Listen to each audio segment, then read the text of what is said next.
Bleeding purple and gold. From the heart of Los Angeles, this is the LakersNation.com podcast with your host, Trevor Lane.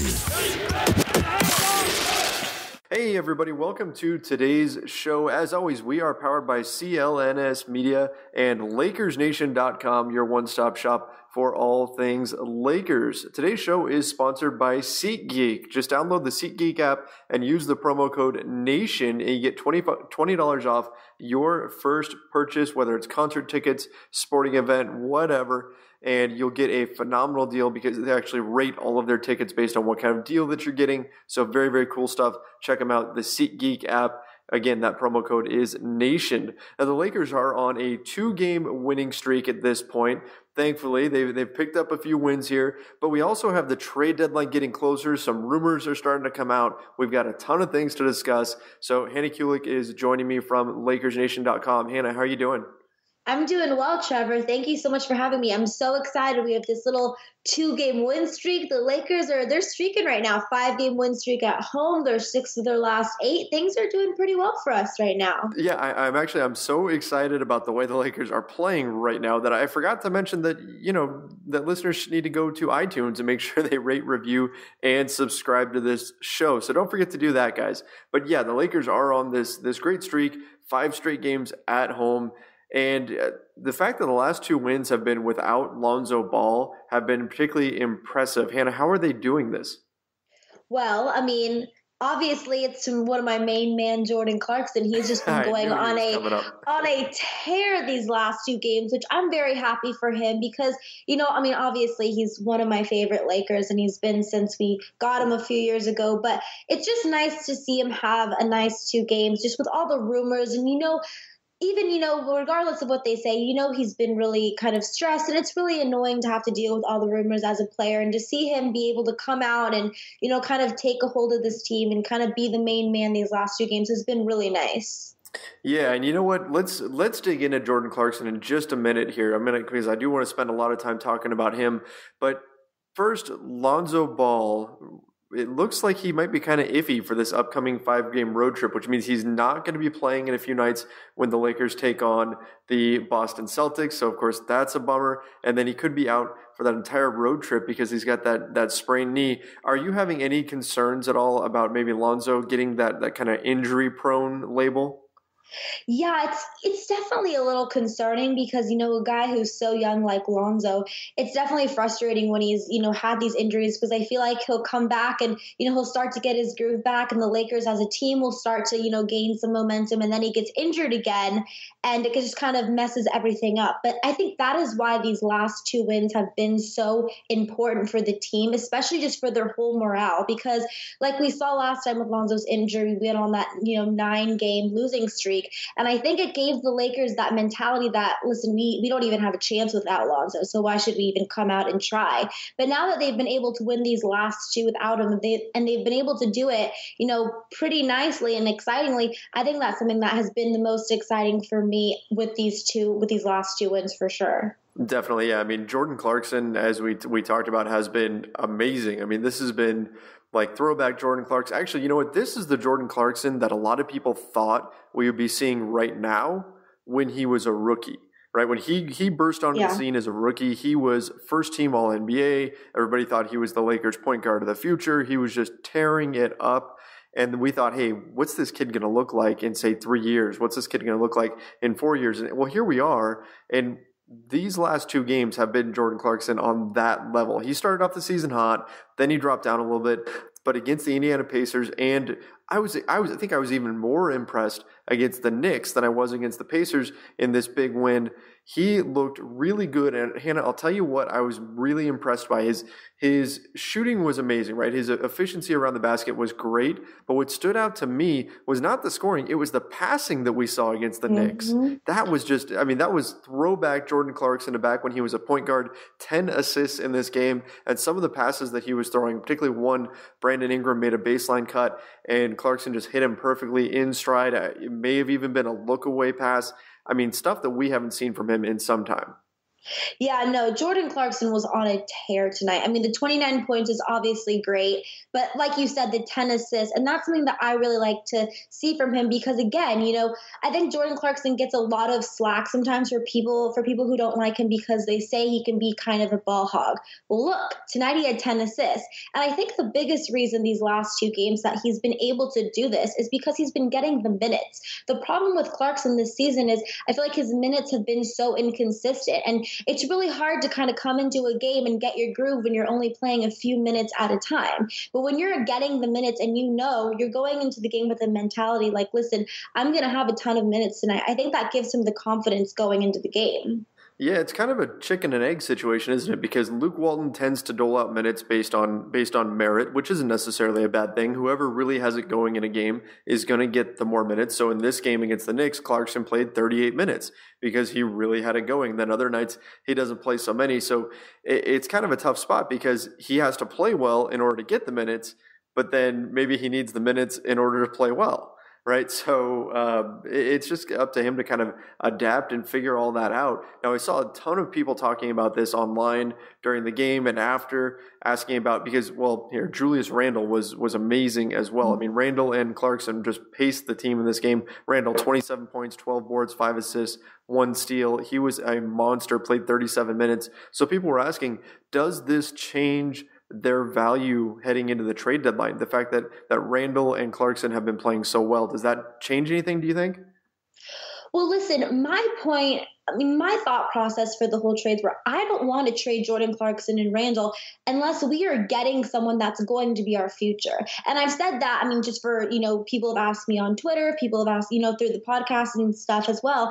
I don't really even want to trade them. I never wanted to trade them, but especially after these last two games, it makes you kind of second guess things a little bit, and you don't want to trade these guys unless you are getting something for them. You definitely don't want to just dump them. And that's been my opinion this whole time. But I think people are starting to really see that with, especially tonight from Randle too, but just from these last couple of games. Yeah, when you look at the performance these guys have had, you can't really justify just putting them in a salary dump, right? You can't just say, okay, trade them for an expiring contract and we're all good. I don't think they're in that category, but I think I also have to, people were saying, oh, Jordan Clarkson's value must be through the roof now. I don't know. I don't know that opposing teams look at a 2-game stretch where he blows up and say, oh, well, clearly we have to pay more for him now. I think people understand that Clarkson can be a bit of a streaky player and that Julius Randle can blow up from time to time, but they're also going to have those lulls. And so just like I don't think his value took a huge hit when he wasn't shooting all that well in December, and people were saying, oh, they should have traded him back in November when he was hot. I think that teams understand that there's ups and downs with the season. So to everybody out there that's saying, oh, his value must be through the roof now, not really. I don't think that's the case. I don't think that's how NBA teams and personnel look at things. But to your point, Hannah, still, there is a lot of reason to hang on to these guys, to hang on to them and stand pat through the trade deadline, especially for a team that doesn't have a draft pick to play for, right? There's no point in tanking anymore, right? Oh, yeah, no. And, the fact of the matter is that I just truly believe that these guys, all of the guys on the team, maybe besides KCP, Lopez, just because we don't have the plans on having them next season, but all of these young guys, I just really feel like they've worked so hard that they deserve to finish the season out together and then just see what happens after that. But that's just how I feel. Yeah, it's tough on the players to feel like the players are going to be super excited when the trade deadline is come and gone. Oh, yeah. If they're all in place because then they have some certainty. But yeah, it's not easy to just trade a guy and then keep the team rolling and keep the team moving forward. Chemistry is a real thing. So if anything, I think more than this impacting, say, Clarkson's trade value or Randle's trade value or any of that, I think maybe this affects the way the Lakers will think about the trade deadline. If, let's see, the next few games without Lonzo, I just had the schedule pulled up and let me find it once again here. So the next 5 games, well, here, against the Boston Celtics, they're at home on Tuesday, but then the 5-game road trip that Lonzo may miss the entire thing. At Chicago, at Toronto, at Orlando, at Brooklyn, at OKC. And none of those games are on back-to-backs I see some definite winnable games. There's some tough ones in there, Toronto, of course, and OKC, but those other games I think are definitely winnable. So if the Lakers can go through that stretch, which will take them through February 4th. Now the trade deadline is, of course, February 8th, and then Tuesday, February 6th, they come home and they play Phoenix. So there's a decent chance for them to pick up a few more wins here and rise up in the standings. To give everybody just a recap on where they're at in the standings right now, if the season, what's that? Oh yeah, I was going to say that we're 17 and 29 right now, but right, 17 and 29, and in terms of the rest of the league right now, they are in. Let's see, they're in 24th place in terms of the entire league right now.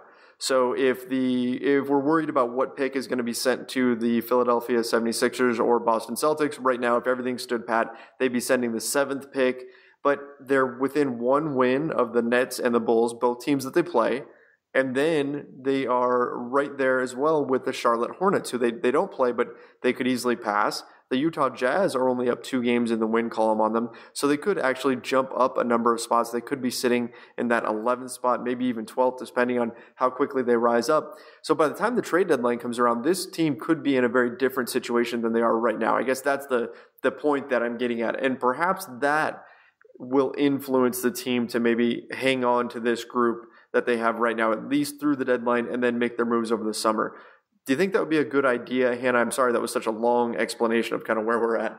No, that's good. No, I think that's the best thing. And even Rob Pelinka even came out, I think it was today, and said that they aren't really rushing to make a trade by the deadline.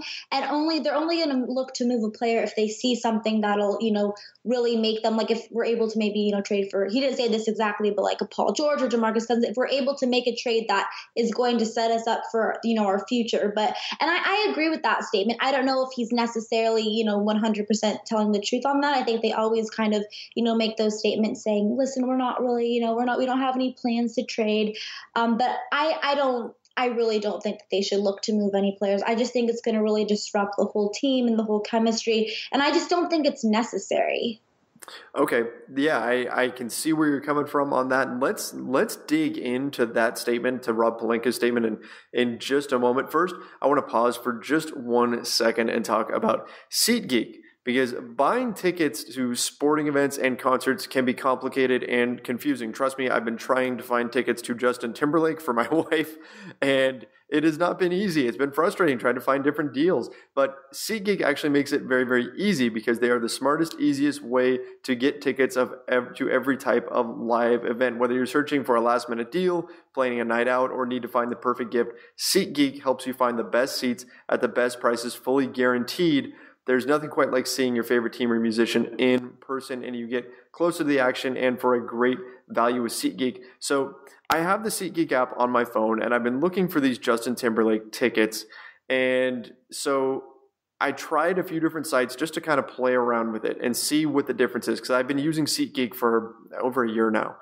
And I couldn't believe how frustrated I was and how quickly I was frustrated, because when I would find tickets, I would go to check out, and then I just get slammed by all these fees, and that ends up being way more than I thought, and then I got to go back out and try to find a better price. At SeatGeek, you don't have to worry about any of that. It's all just right there. It's the easiest way to shop for tickets. And the cool thing is, next to each set of tickets, they rate how good of a deal it is, so going into it whether or not you are getting a good deal. They save you time and money by searching multiple ticket sites to compare prices and find amazing deals, so you get the most bang for your buck.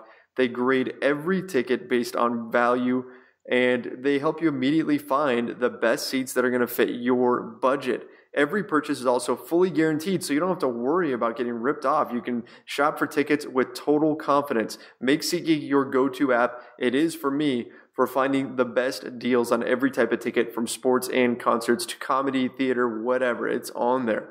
So best of all, my listeners actually get $20 off their first SeatGeek purchase. All you have to do to get that is download the SeatGeek app, enter the promo code NATION right now, like Lakers Nation. That's promo code NATION. You get $20 off your first SeatGeek purchase.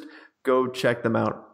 All right, Hannah. So Rob Pelinka, he did make a statement where he basically said that the Lakers aren't going to make any moves, I'm paraphrasing, but aren't going to make any moves that don't move them up the championship mountain. Do you think he's being genuine here, or do you think he is just saying that in order to kind of maintain leverage or perhaps get back some of the leverage that they lost when they made it very well known that they want enough cap space for 2 max free agents? I really hope that he means what he's saying, because I think that that's just the best case scenario, and I think that's the smartest decision for the Lakers. I'm not 100% sure if that is the case. I think they maybe are saying that to try to remain coy and to try to ease some of the players' kind of nerves and the tension maybe amongst the team. But I'm really, really hoping that that's the case, because I think that's just the smartest decision. Right. If they keep this team and they're able to build some chemistry, then maybe they end up bringing back some of these players. I mean, Pelinka did talk a little bit about how they can use their cap space. This was in an interview on Spectrum Sportsnet. He mentioned that they can use their cap space in a lot of ways. And in the past, they've said, hey, we've got all this cap space. We're going to go hunting after max free agents. And now they're kind of backing off that. He even said we could use our cap space to bring back our own players. How much do you think fans would freak out if the Lakers just stayed the course, went into the summer, and then re-signed this entire team and brought them all back next year? Oh, I think fans would completely lose it, which is why I understand when Magic Johnson and Rob Pelinka said over this past summer, they said, listen, next summer we're going full force. And I don't think that they necessarily should have said that, because I think, let's say this become this summer and we aren't able to sign LeBron James or DeMarcus Cousins or Paul George. I think that they've set expectations so high for the fans that the fans are just going to be extremely disappointed. So I think maybe they should have kept things a little bit more coy, maybe said, we're going to try, we're going to ride it out with this team this year, and then we'll see what happens next summer, but we're not making any promises. We have confidence in our guys that we have currently right now.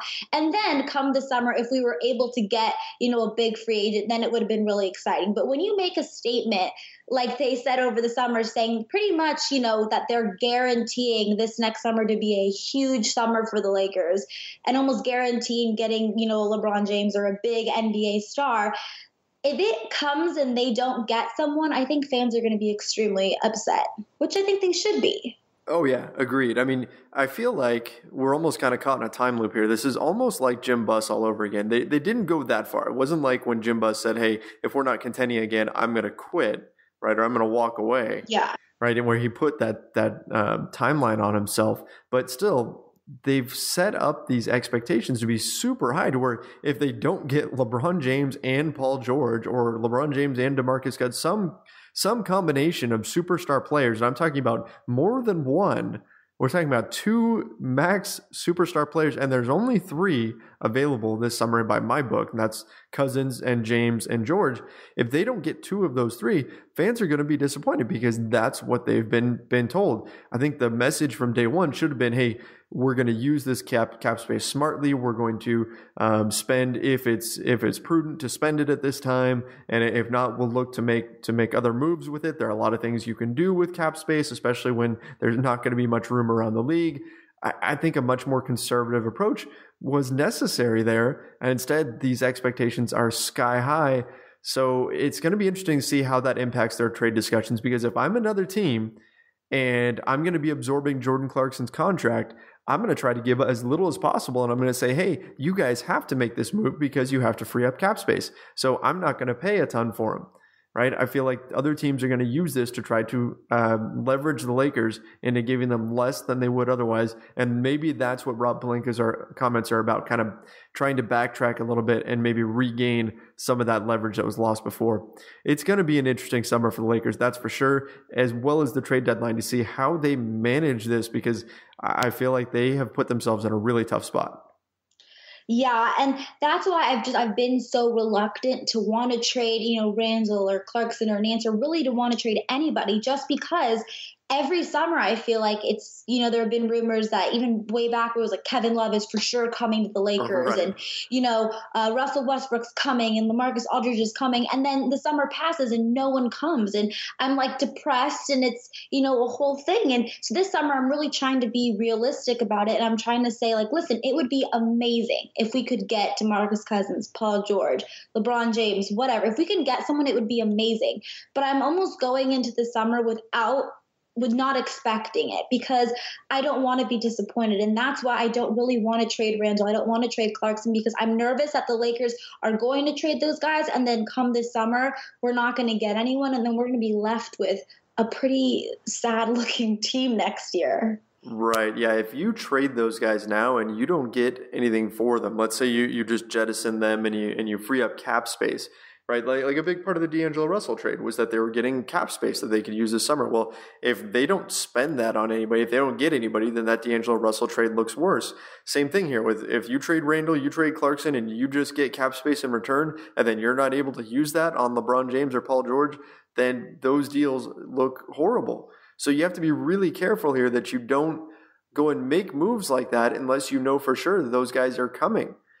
And so it's going to be a tough spot for the Lakers to be in. Plus, I think that the Lakers, and I'm actually writing something about this for Lakers Nation right now, the Lakers, probably more than any other team in the league, have to have an exciting final stretch of the season. Like post All-Star break, this team needs to look fun.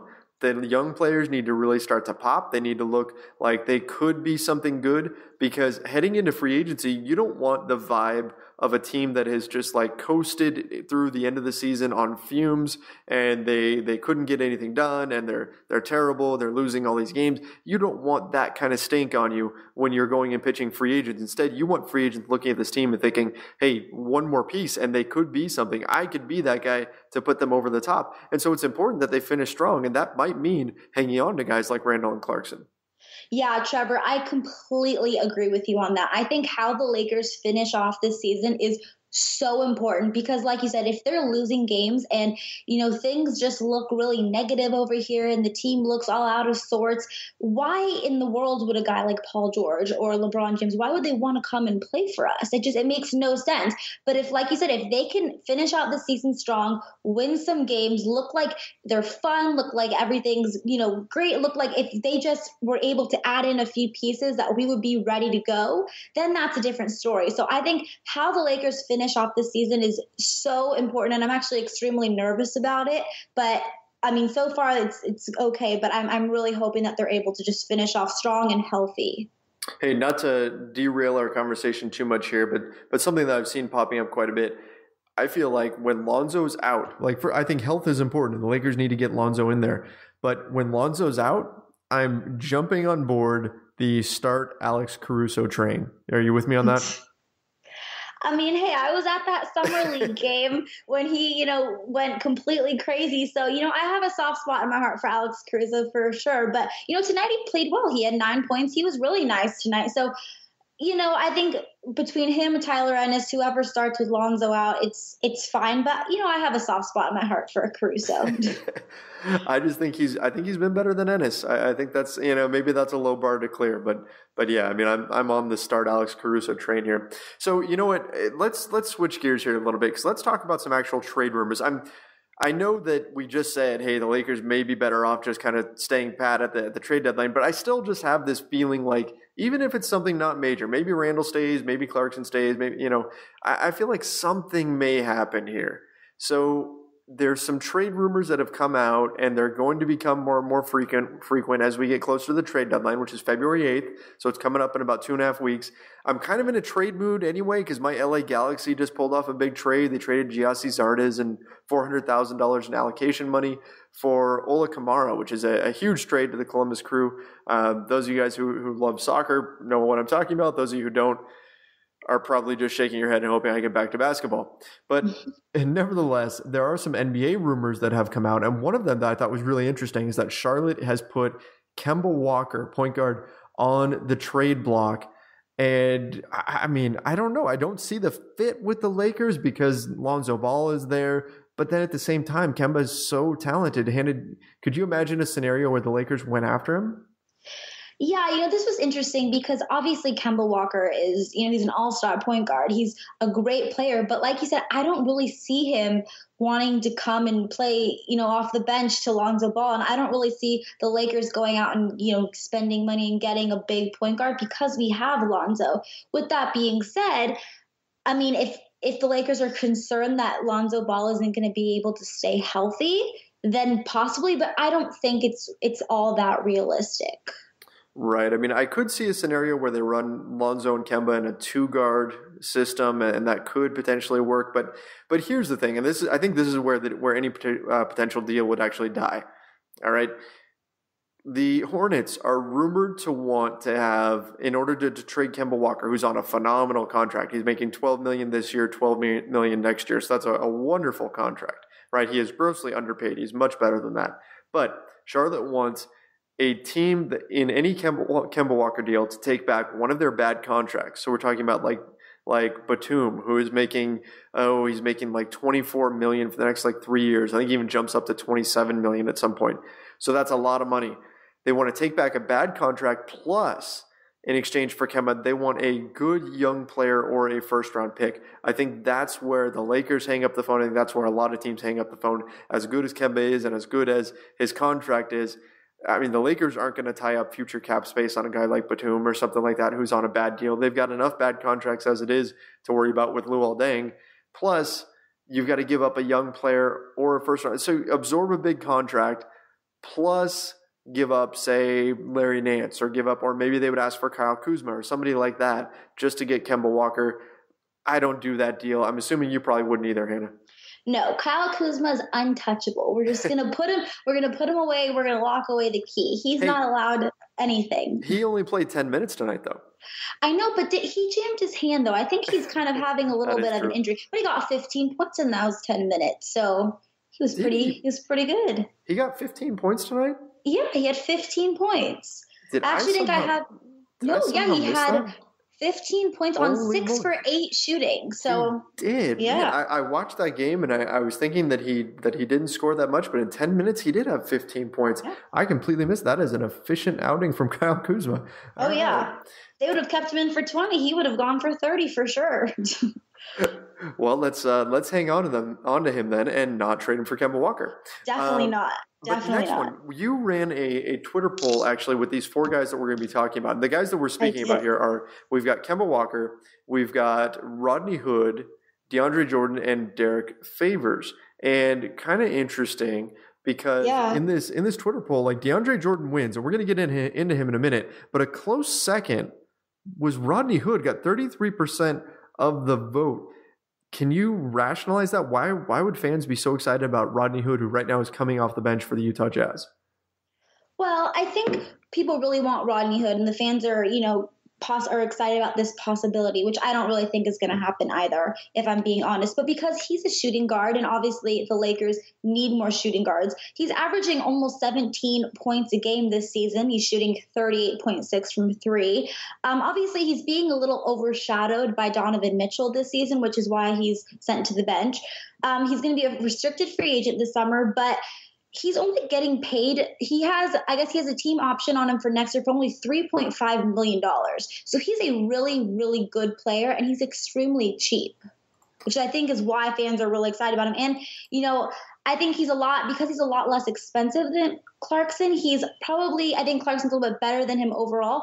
But I think, Rodney Hood's a really good player, and only $3.5 million, that's a steal. Well, actually, I gotta jump in there because Rodney Hood actually has a qualifying offer for next season for $3.5 million. So his rookie contract is expiring. I think that's part of the reason why Utah is moving him. It's a similar situation it's the exact same situation as Julius Randle, just a little bit less money, where Rodney Hood, if you give him the qualifying offer, he then becomes a restricted free agent. So then you can keep him, but you have match rights on him anyway. You can match any offer that another team gives him. So I assume that Utah is in a situation where they see Donovan Mitchell as their 2-guard of the future, so they're going to keep him. So no sense paying Rodney Hood this summer. So yeah, if you trade for him, you're probably a team that wants to pay him.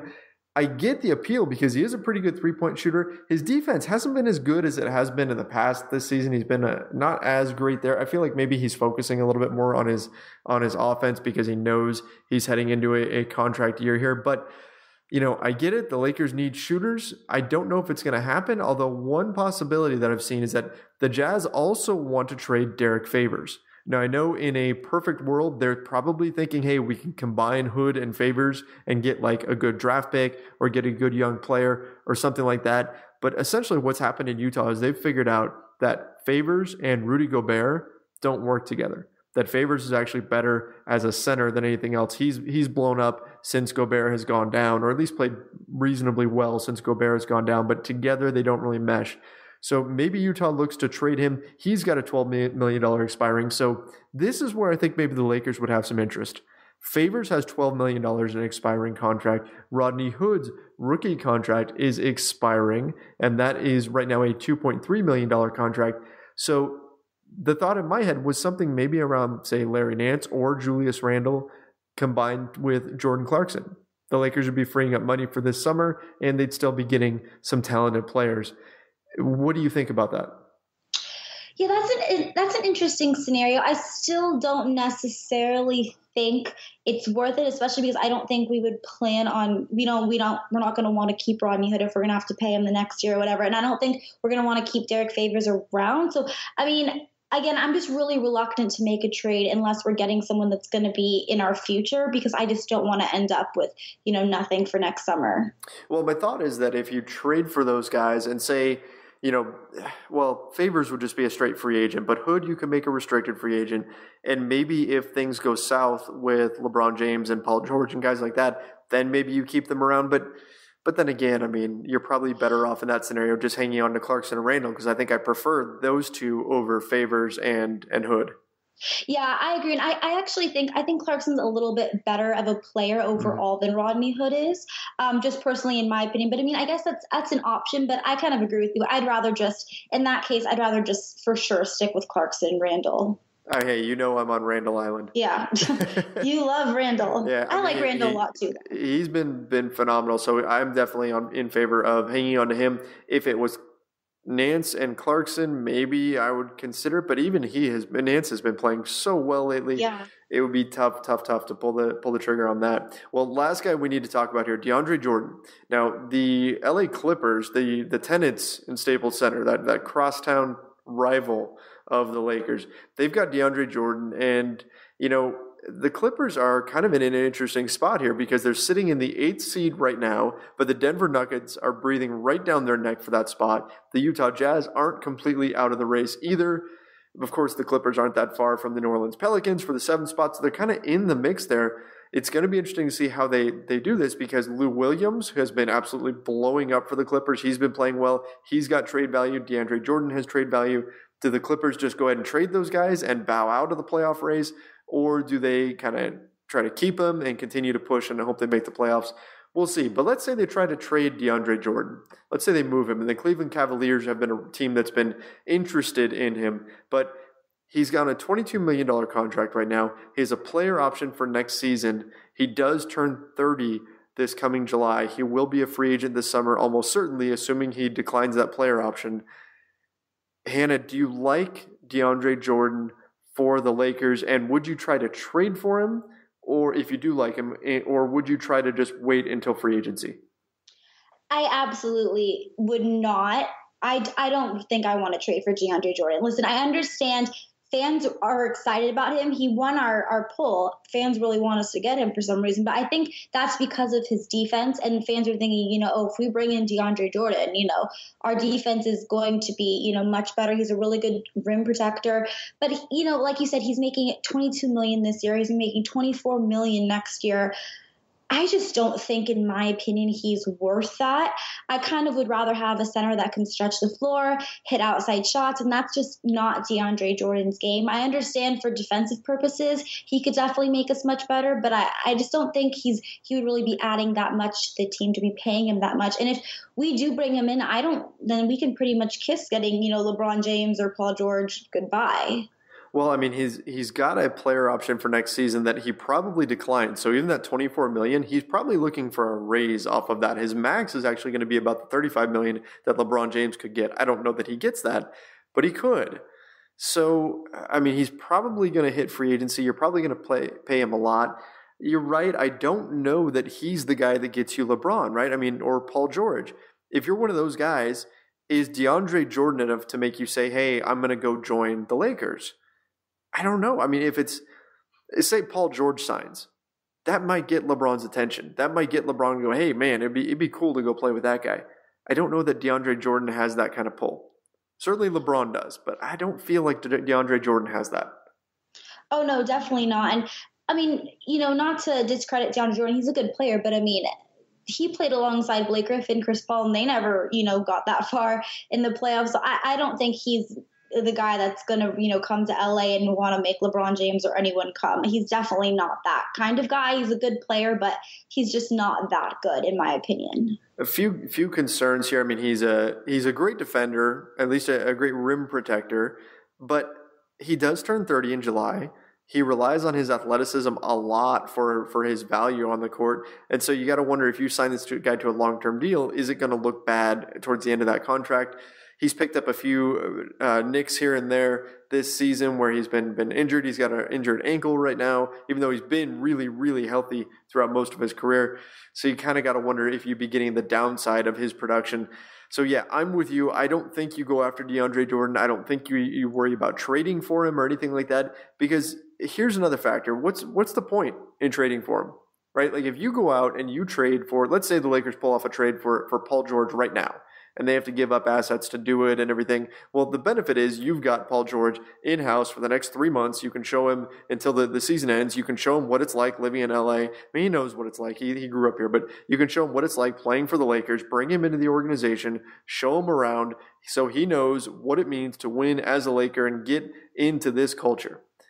I don't think you need to worry about that with DeAndre Jordan, because he's been a Clipper for his entire career. He's seen all of this up close and personal. He knows that LA is a Lakers town. He knows what it's like being kind of the second-class citizen team of Los Angeles. He understands the boost that you would get by being a Laker. So I think that added benefit isn't there with a guy like DeAndre Jordan. So again, I'm with you. I say you don't trade for him. Maybe he's a backup option in free agency, but that's about as far as I would go.